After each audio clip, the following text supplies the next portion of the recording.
So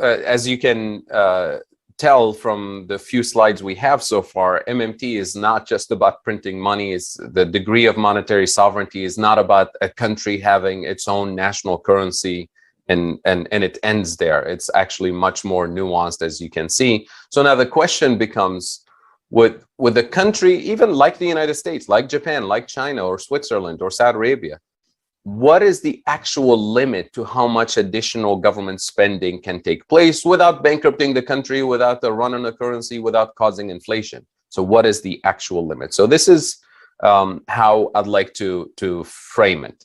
The mainstream approach tells us you have tax revenues that you use to spend, that allow the government to spend. And the mainstream will even tell you the government can also borrow. You have this additional capacity, but it's up to a certain limit. And it's disciplined by markets, it's disciplined by credit rating agencies, and so on. But beyond that, we're told if you exceed that borrowing capacity that the market allows you to have, you're going to have hyperinflation, you're going to turn into a Venezuela or something like that.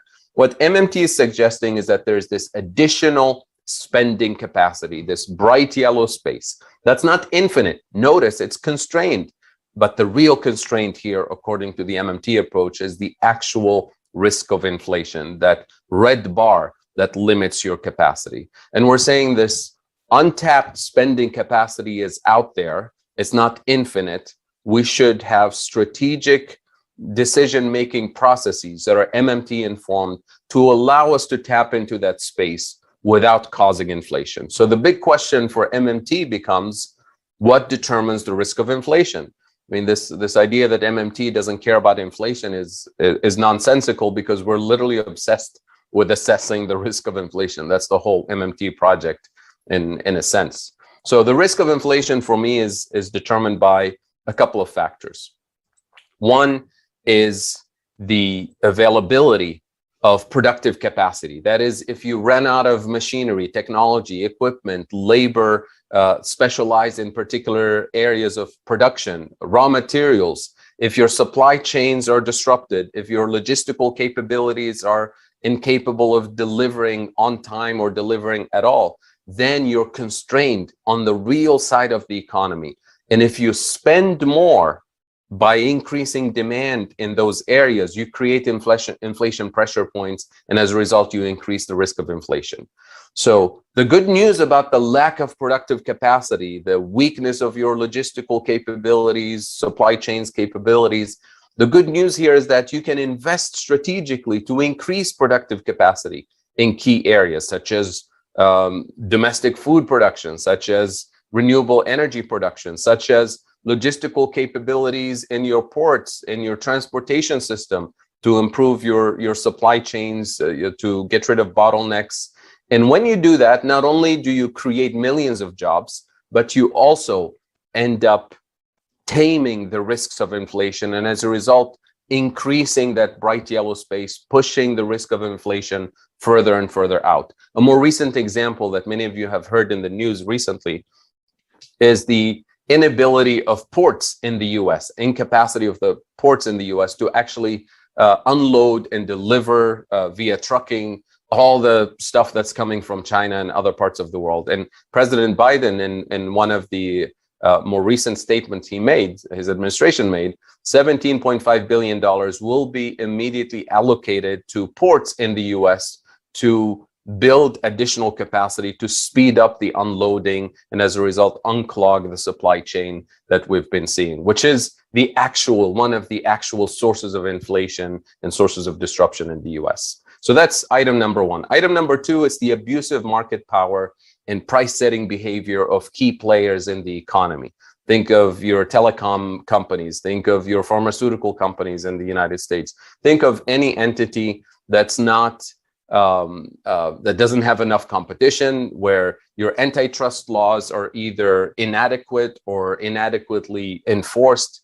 When you have that type of inflation risk, It's not going to go away by spending less. It's not going to go away by austerity policies. It can only go away by taxing and regulating that market power out of existence. So from an MMT perspective, the purpose of taxation and regulation is extremely important in managing the risk of inflation, taming the risk of inflation. And if you're able to do both on the productive capacity and logistics side, by investing more, spending more, not spending less, and by taxing and regulating abuse of market power, then you're able to increase that additional spending capacity without causing inflation. And this applies both to developed and developing countries. And this is one of the key strategies for developing countries with a weaker degree of monetary sovereignty on that spectrum to gradually increase the degree of monetary sovereignty over time. So monetary sovereignty is not something that you declare by decree. It's something that you acquire via strategic policies, strategic investments, and effective taxation and regulation of market power. So that's really a major paradigm shift that we're suggesting here.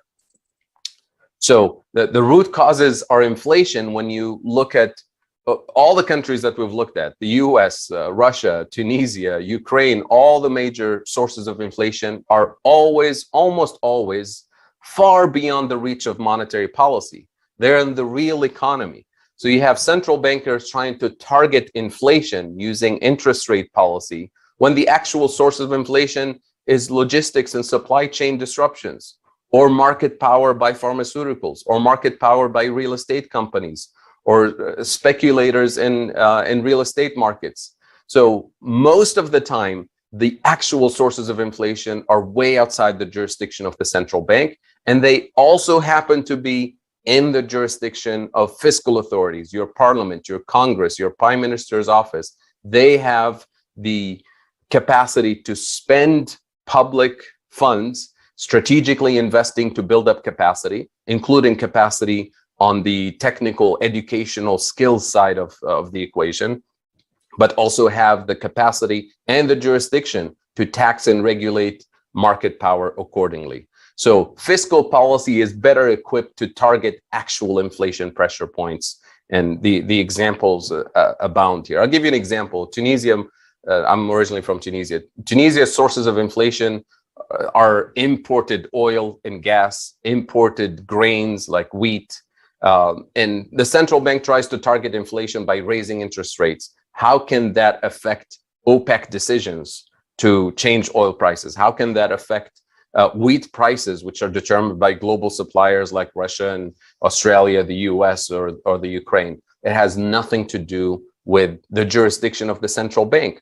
But what the central bank does is that it essentially forces the creation of additional employment, weakens the position of local consumers, in other words, throws people under the bus in the name of price stability. And that's just unacceptable and ineffective, to be honest.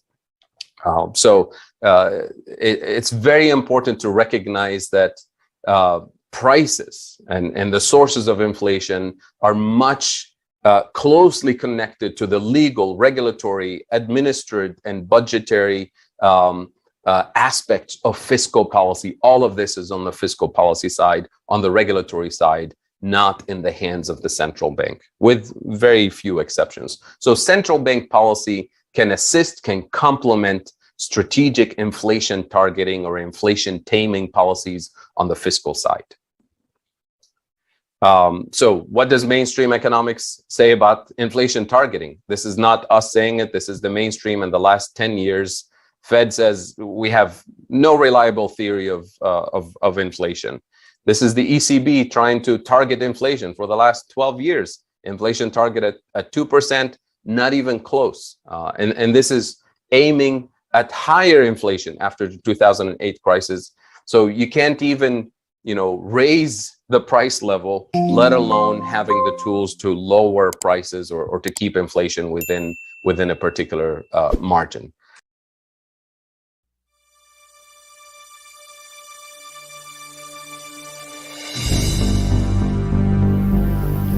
MM Tuesdays is proudly supported by Modern Money Lab, an organization founded by economists Steven Hail and Phil Lawn and activist Gabby Bond. Modern Money Lab and Torrens University are running online graduate courses in MMT and Ecological Economics from September this year. You don't have to have a conventional economics degree to apply, and if you're interested, Steven and Gabby will be happy to answer all of your questions. Hi, my name's Gabby Bond and I'm here with my friend Steven Hail. You might remember us from our show on Kerberos Media, Modern Money Donuts.